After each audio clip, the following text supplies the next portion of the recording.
Oi pessoal, tudo bem? Vocês já me conhecem? Eu me chamo Douglas Lima, trabalho como Relações Públicas no Departamento de Comunicação Social da Reitoria do Instituto Federal do Ceará, o nosso IFCE, e como vocês conhecem, como vocês já sabem, o IFCE, o Instituto Federal do Ceará e instituições parceiras, têm a honra de trazer para vocês algumas entrevistas com físicos, pesquisadores e pesquisadoras nacionais, pessoas que vêm contribuindo com o ensino e a pesquisa no país. Nessa ocasião, na nossa entrevista, que nós vamos começar daqui a pouquinho, nós contamos com a participação especial da professora doutora Maria Socorro Seixas Pereira, professora associada do Instituto de Física da Universidade Federal de Alagoas, que é mais uma convidada aqui do nosso projeto em homenagem ao Dia do Físico.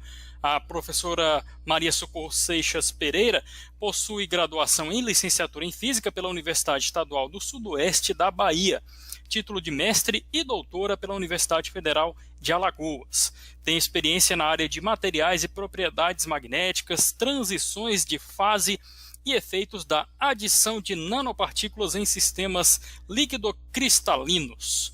Professora Maria, vamos colocá-la na tela. Professora Maria, seja muito bem-vinda. É um prazer contar com a sua participação. Obrigado por aceitar nosso convite para bater esse bate-papo, para fazer esse bate-papo aqui sobre ciência, sobre difusão do conhecimento. Eu que agradeço o convite, muito feliz em participar da jornada e contente também por ter a oportunidade de falar um pouquinho sobre a vida de professor de física universitário. Daqui a pouquinho a gente vai falar sobre isso, então, sobre essa rotina de produzir ciência, de divulgar o conhecimento, de atuar, né, no fazer científico. E já começando nesse bate-bola, nessa nossa conversa rápida aqui, eu vou perguntar para você, vou pedir para você nos contar para a gente, quem está nos assistindo, sobre a sua trajetória de formação. Já até falei um pouquinho na sua apresentação, da sua trajetória, da sua caminhada acadêmica, mas eu queria que você falasse lá do começo, passando aí pela graduação, doutorado, enfim, os caminhos que levaram você a escolher essa área da ciência, mais especificamente a física. Bom, então, eu comecei minha graduação, na verdade, bem jovem. Eu entrei na universidade, eu tinha só 16 anos, né? Eu não comecei na área de física, eu comecei na área de engenharia civil, né? Eu fiz um caminho um pouco diferente do que a gente observa.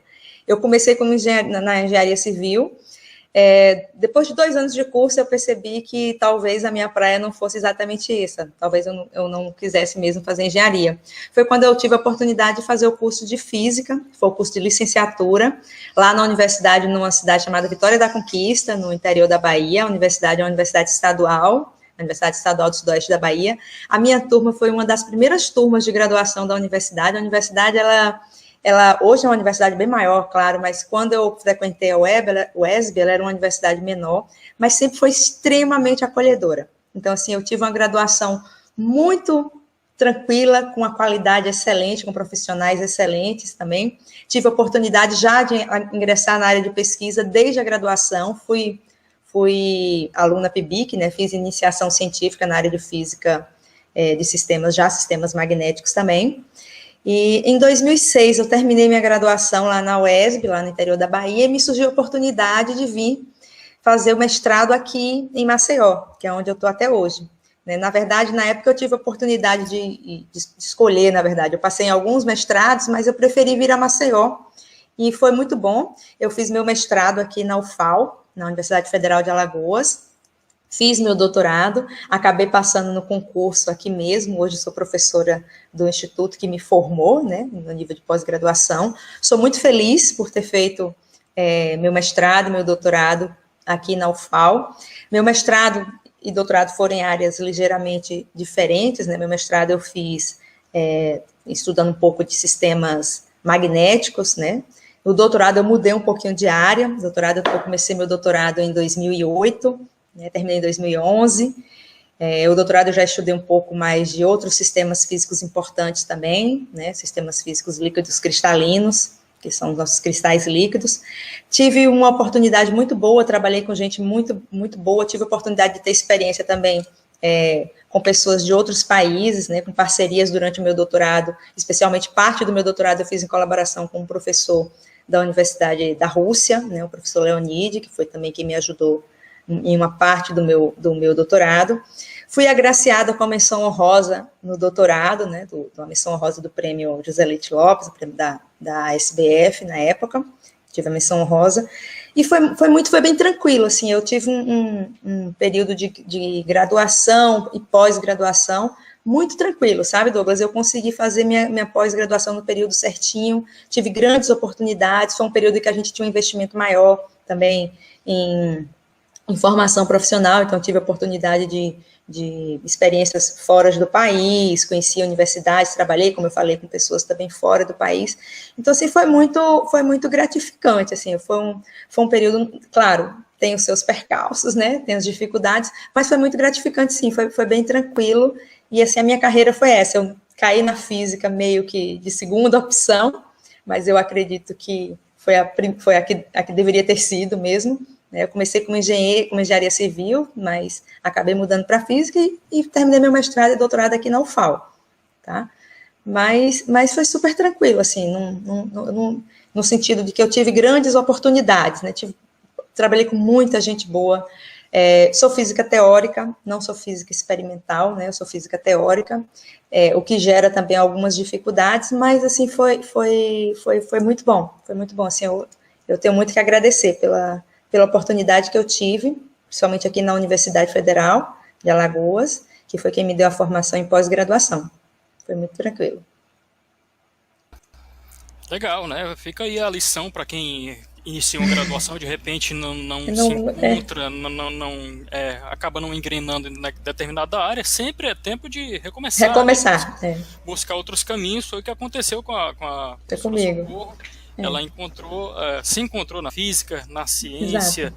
E seguiu essa trajetória que eu falei para vocês no começo. Outra coisa que está ligada à trajetória dela é o assunto do nosso próximo tópico, a questão das linhas de pesquisa. A gente sabe que para muita gente, acho que até para a maioria, é um desafio você escolher uma linha de pesquisa. Não, vou por aqui, e linhas de pesquisa falando no plural, vou por aqui também, vou pesquisar isso, vou pesquisar aquilo.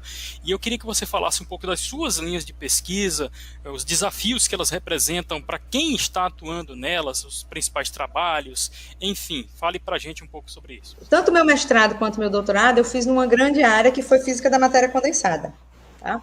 Só que o mestrado, eu estava mais interessada em investigar transições de fase, só que em sistemas chamados sistemas magnéticos. Na verdade, eram sistemas de spins híbridos, né? E o que eu tinha grande interesse na época era estudar como é que esses spins poderiam descrever, melhor dizendo, substâncias que pudessem ter potencial aplicação nos chamados refrigeradores magnéticos, né? Então, na verdade, eu estava interessada em estudar sistemas que tivessem um efeito que a gente chama de efeito magnetocalórico bem pronunciado. Esse efeito é a base de explicação do funcionamento dos refrigeradores magnéticos. São aqueles refrigeradores que, ao invés de usar um gás, tipo um CFC, como substância circulante dentro de um refrigerador, ele usa um material magnético. Tá? E isso teria um apelo grande, primeiro porque a eficiência do material magnético é muito melhor do que esse dos gases, e a segunda grande vantagem é que você não teria que usar um gás poluente como são os clorofluorcarbonetos. Então, assim, havia na época muito interesse nesse estudo desses materiais magnéticos, até porque um ano antes, né, o prêmio Nobel foi mais ou menos nessa área de materiais magnéticos com grandes aplicações. Na verdade, era um efeito chamado de efeito de magnetorresistência gigante, que o primeiro autor do artigo que gerou o Nobel, inclusive, é o professor Babich, é um brasileiro da Universidade Federal do Rio Grande do Sul. Então, tinha uma grande empolgação na época no estudo desses fenômenos relacionados a essas substâncias magnéticas. Então, na época, a gente estudou uma cadeia de spin, que simulava um composto que já havia experimentos mostrando que ele era um potencial uma potencial substância para ser utilizada, e a gente fez um estudo teórico investigando esses efeitos magnetocalóricos nessas cadeias de spin, né? Já no doutorado, eu continuei estudando essas transições de fases, etc., mas não era mais em sistemas magnéticos. Na época, eu tive a oportunidade de encontrar com o professor Ítalo, que era um professor que estava recém-chegado dos Estados Unidos, aqui na UFAL, e ele trabalhava em conjunto com Marcelo Lira, que era o meu orientador na época, com sistemas líquido-cristalinos. Então, a gente mudou a vertente do meu trabalho em doutorado, a gente saiu dos sistemas magnéticos e começou a investigar esses sistemas formados por cristais líquidos, né? Que são materiais que estão em nossos displays de relógio, de celular, nas nossas telas de LCDs. Então, também havia esse apelo de aplicabilidade tecnológica bem grande. Então, na época, eu estudei uns filmes, que a gente chama de filmes isméticos, que são livremente suspensos, como uma bolinha de sabão. Só que esses filmes, eles não derretem de fora para dentro, como um gelo, por exemplo. Ele derrete de dentro para fora. Então, as camadas mais internas derretem primeiro.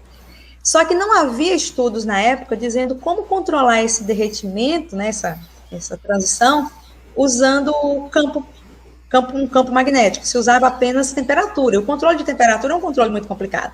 Então, a gente mostrou no meu trabalho de doutorado que seria possível você reproduzir esse tipo de transições de fase controladas não pela temperatura, mas pela aplicação de um potencial, de um campo, né?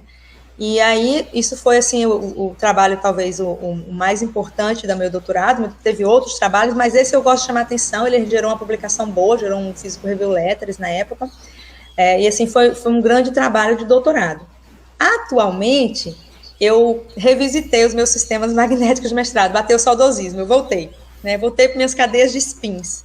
Então, atualmente, eu estou bem interessada, assim, em investigar o que a gente chama de emaranhamento quântico, né? Assim, a gente sabe que esses estados físicos emaranhados, eles são muito importantes em processos relacionados, por exemplo, como computação quântica, processos de informação quântica, teletransporte quântico.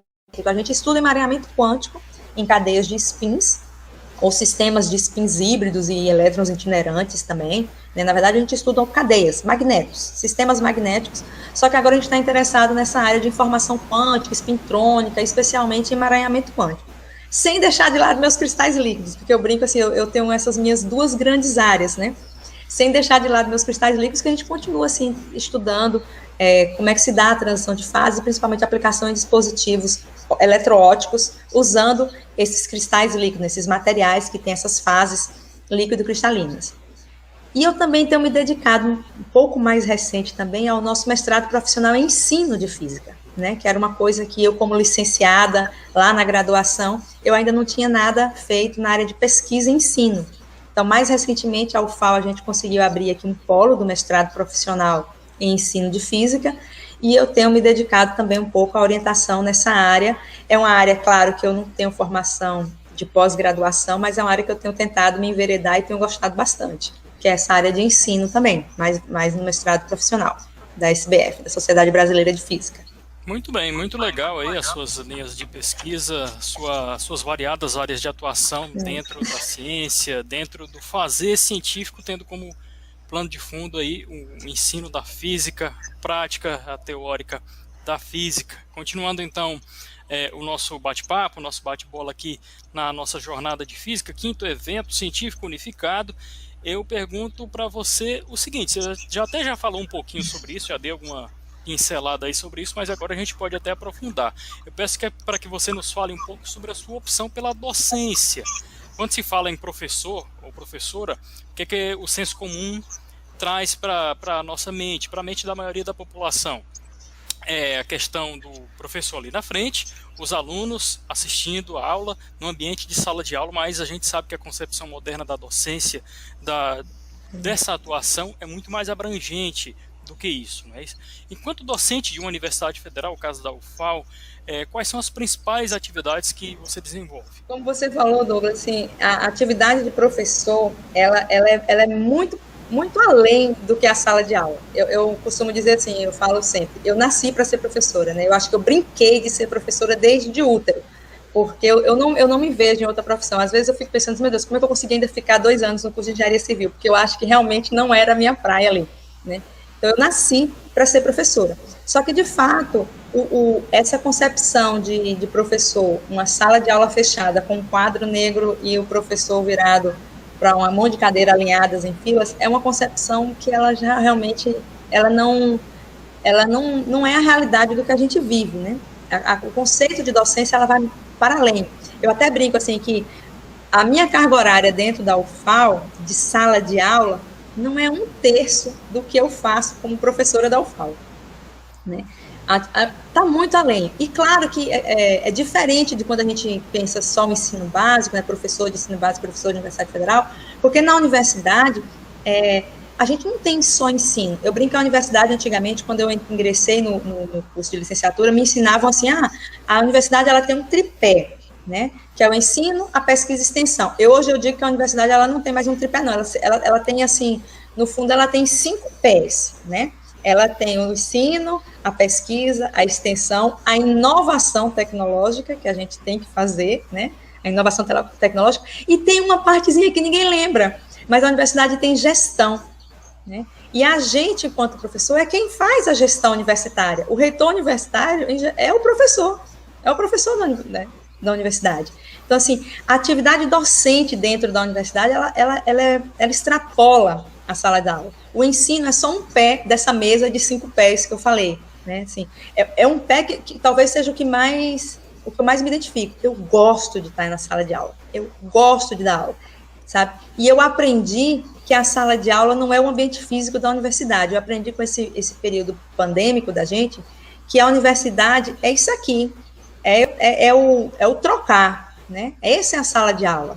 Isso a pandemia nos ensinou, a trancos e barrancos, claro, né? Mas nos ensinou. Mas além dessa parte de sala de aula, de ensino, tem a parte de pesquisa. Então, assim, o professor, como atividade docente, a gente tem vários alunos em orientação, que são responsabilidades nossas. Então, eu participo de 2 programas de pós-graduação dentro da UFAL. O programa que eu falei, né, que é o mestrado profissional em ensino, que é uma coisa mais recente, mas, assim, eu já tenho 2 alunos formados, então, assim, já tenho 2 mestres que foram frutos de lá, e tenho outros 3 sobre minha orientação lá, né. Tem o programa de pós-graduação em física, que a gente tem, que eu também faço parte, então também tem meus alunos de doutorado, tem meus alunos de iniciação científica, que para mim é o meu xodó, né, meu bibelô, são os meus alunos de C, minha iniciação científica, mas tem também a extensão, né, que é uma outra parte que a gente faz na universidade, que talvez a comunidade não conheça esse lado, né, então assim, física faz extensão? A gente faz muita extensão. Quando a gente pensa em extensão universitária, a gente pensa só nos cursos de saúde, né, porque tem um hospital, né, ainda mais no período como a gente vive, né, mas as áreas de ciências exatas e da terra, que são as nossas, da física, a gente também faz muita extensão. A gente tem cursinhos universitários que são bancados e coordenados por nós, né, dentro da UFAL. A gente tem outros programas, eu estava comentando, a gente tem um programa importantíssimo agora, que é um programa chamado Swapbox Science, que é um evento mundial de divulgação científica específica para mulheres na ciência, e a gente tem um evento, um polo, né, como eu posso dizer, um evento desse Swapbox, dentro de Maceió, que é coordenado por nós, docentes, né, não só eu, mas outras professoras do meu instituto e de institutos, né, vizinhos nossos, que a gente chama. Então, nós temos professores da matemática, do Instituto de Química, trabalhando com a gente nesse projeto, que é específico, um projeto de extensão, que é para a gente mostrar para a sociedade, devolver para a sociedade o que ela investe na gente, né, porque a universidade é um investimento social importante. E então os projetos de extensão servem para isso, para a gente dar visibilidade do que a gente faz na universidade. E ensino é uma ponta desse iceberg, né? O meu quarto pé, que é a inovação, é essa parte que a gente faz. A gente tem que devolver à sociedade em aplicação tecnológica. E isso é feito em todas as áreas, não é só na medicina, não é só na área de direito, não é só na área da engenharia, mas na área da física, da matemática. A gente tem contribuições extremamente importantes para o desenvolvimento tecnológico. Eu mencionei aqui, por exemplo, eu sou física teórica, mas meus trabalhos de mestrado e doutorado são diretamente ligados a aplicações tecnológicas de efeitos importantes. Como seria útil se a gente pudesse colocar no mercado hoje um refrigerador magnético que não usasse o clorofluorcarboneto, que destrói a camada de ozônio do planeta? Né? Como seria útil se eu conseguisse descobrir meu material magnético que fosse tão eficiente e barato que eu pudesse pegar todas essas geladeiras que a gente tem, jogar fora e usar meu material magnético que eu sei que é mais eficiente, tá? E que não polui. Então, assim, é importante a inovação tecnológica, o desenvolvimento tecnológico, ele está diretamente ligado à pesquisa universitária, né? E por isso é importante da gestão. E esse último pé dessa mesa de 5 pés que eu falei, que é a gestão, que a gente esquece que a universidade ela é gerida por professores, nós gerimos nossa universidade, né? Então, assim, eu estou na UFAL como professora desde 2009. 2008 eu entrei como substituta, mas de 2009 eu fui efetivada, eu passei no concurso e passei efetiva. Então, de 2009 para cá, eu já coordenei o curso de licenciatura em física por 2 vezes, Eu fui coordenadora do curso de licenciatura em Física EAD, que foi um outro enorme desafio, porque eu participei da fundação do curso aqui na UFAL, e assim, a gente conseguiu abranger o interior do estado de Alagoas em vários polos, né? Então foi uma atividade muito importante, eu acho, para o desenvolvimento do interior alagoano, nordestino, com todas as suas problemáticas de desenvolvimento socioeconômico, né? Mas a gente levou a universidade ao interior, a interiorização foi importante, os cursos EADs foram muito importantes, mas foi um desafio para a gente, porque a gente não tinha essa formação, né? Então, assim, a gente meio que enveredou num desafio muito grande, mas que gerou frutos extremamente generosos. Assim, a gente tem vários professores hoje que atuam no interior do estado, que são professores formados pela Universidade Federal de Alagoas, que não teriam condição de vir a Maceió, mas eles receberam o curso lá, né, e o curso de qualidade. Tá? Atualmente, eu estou na vice-coordenação do curso de Física Bacharelado, né, e assim, essas coisas, elas meio que se sobrepõem. Então, mesmo que você está fazendo pesquisa, você tem a sua carga horária de aula, você tem que fazer extensão, a pesquisa envolve inovação, mas você também está coordenando cursos, né? Então, atualmente, eu estou na vice-coordenação do curso de Física Bacharelado, que é um desafio muito grande a gente manter um curso funcionando nos moldes que a gente tem, né? A gente continua em aula remota, né? Eu sou professora de física, eu sou teórica, mas sou professora de física experimental há muito tempo. Esse semestre nós conseguimos fazer os cursos experimentais à distância, online, então foi um desafio enorme você fazer filmagem de experimentos, né? Isso é tudo gestão de pessoal que você tem que fazer como professor universitário.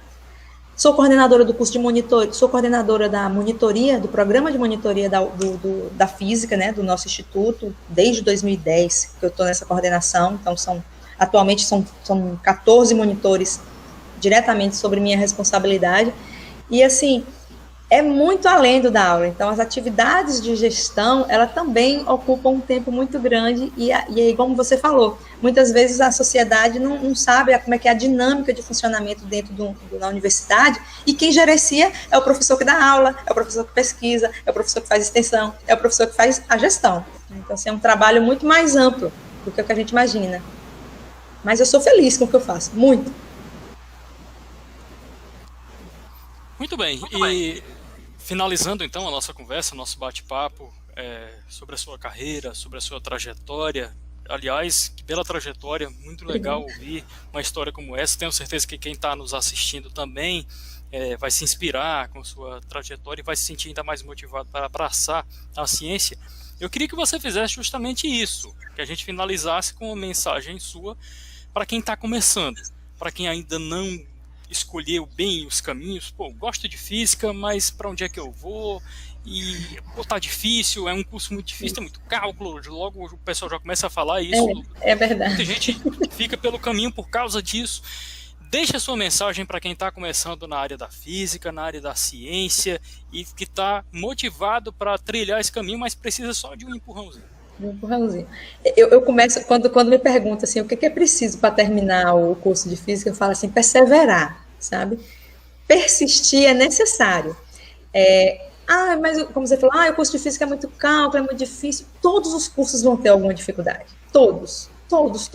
É inerente, sabe? É inerente à vida humana você ter alguma dificuldade. Isso aí não é inerente. Então, assim, se você pegar um aluno de qualquer outra área, ele também vai listar N dificuldades que ele passa, e são dores justas, verdadeiras, né? Dificuldades justas. Então, o que eu digo é assim, a área de ciências e tecnologias, especialmente a física, né?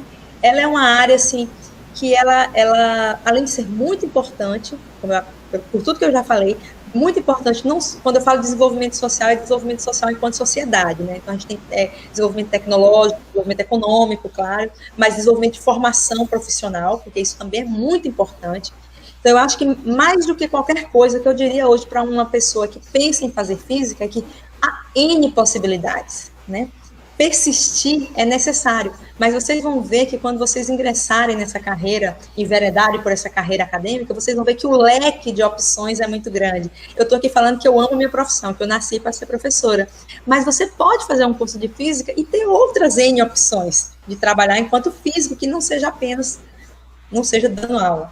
né? Então, você, sei lá, você pode ser um físico, você pode ser um perito, você pode trabalhar em empresas como Petrobras, em metro, você pode enveredar para áreas interdisciplinares, como física médica. Então, você faz o curso de física e depois você envereda para uma área específica para trabalhar no hospital, na área de radiologia, né? Precisamos de físicos médicos em hospitais também. Então, assim, o leque de opções para quem trabalha e quem deseja ser um físico é muito grande.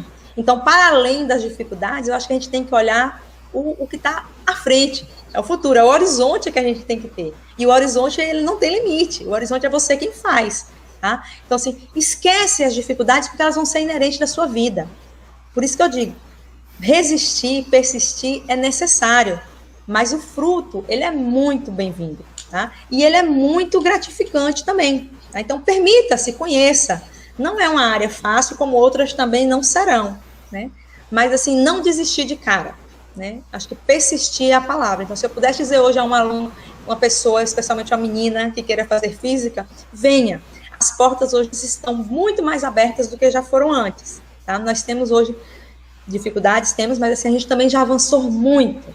Tá? Já avançamos muito. Então, são todos bem-vindos. E persistir é necessário. Lembra sempre disso. É só perseverança. É o que se precisa para terminar um curso e avançar numa carreira. Então, esse é meu recado que eu daria, assim, persistam, na verdade, se permitam, né? Permitam fazer o curso.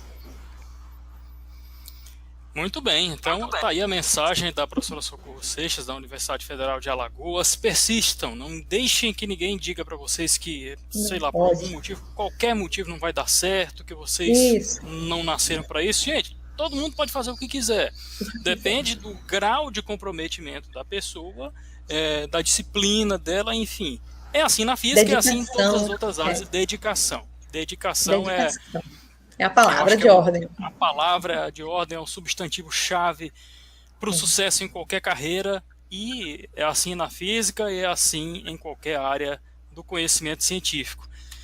Muito bem, foi muito legal bater esse papo aqui com a professora doutora Maria Socorro Seixas Pereira, professora associada do Instituto de Física da Universidade Federal de Alagoas, nossos vizinhos daqui do Nordeste. Um abraço para o pessoal de Alagoas, um abraço também para o pessoal do Instituto Federal de Alagoas. Estamos todos aí nessa esfera. Nosso parceiro. Estamos todos juntos nessa esfera da educação pública, na área federal, levando oportunidades, transformando vidas. Professora Socorro, muito obrigado pela sua participação. Foi um prazer conhecer você e a sua história. Eu que agradeço a participação mais uma vez. Um abraço de novo, pessoal do IFC, de todo o pessoal que compõe a jornada de física, que agora eu aprendi que é muito mais gente envolvida. O nosso IFAL é nosso parceiro também no nosso mestrado profissional. Também queria deixar um grande abraço ao nosso parceiro do IFAL, dos IFES, sempre. Obrigada pelo convite. Muito bem, vamos ficando por aqui. Até a próxima entrevista da nossa jornada de física, 5º evento científico unificado. Até a próxima, pessoal.